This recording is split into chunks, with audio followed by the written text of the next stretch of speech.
रास्ता निर्माण निम्नमानर बढ़ुची असंतोष जंत्री तदारख नहीं समय नाही।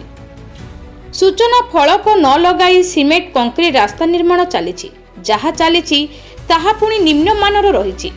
विभागीय जंत्री और अधिकारी तदारख हेउनथिबारु एभली काम हेउथिबा नै अभियोग करिसेंती। एभली दृश्य देखिबाकू मिलिछि गंजाम जिला हिंजिली ब्लॉक गंडला पंचायतर सदाशिवपुर गाँ निकटस्थ रास्तारे। विभागीय कर्मचारी तदारख करुनाहांती कि जंत्री महोदय समय अभाव रही। रास्ता निर्माण कार्य सरकारी नियम अनुଯାयी सिमेंट बाली गोड़ी पड़िबा देखा जाय नाही। सही भली बिना भाइब्रेटर मेसिन ने कार्य करुथुबा बेले काठ भाइब्रेटर मेसिन कार्य हेउथुबा देखिबाकू मिलिछि। सबुठारु गुरुत्वपूर्ण विषय एठारे कौनसी सूचना फलक लागिनी। प्रकल्पर मोड खर्च कार्यकाल ठिकादार और विभागीय विवरणी संपर्क में साधारण लोकंकु कौनसी तथ्य मिलूना।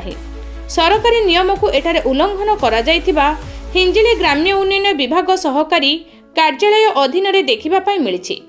ठिकादार और जंत्रिक मधुचंद्रिका जोगु एभली काम करा जाउछि। एपरि जदि ठिकादार माने एहार निर्माण दायित्व नेइछंती जहाँकि विभागीय जंत्री एहार तदारख करुनाहांती। आगामी दिन में एही रास्ता उपरि निर्भर करुथुबा स्थानीय लोकों सूचना अनुजाई गुणमानता उपरे दीर्घस्थायी परिवर्ते बहुत कम दिन रे रास्ता उपरि यात्रा रे असुविधा हेबार संभावना रही बोली स्थानीय लोकों ठारू सुनिबाकू मिले।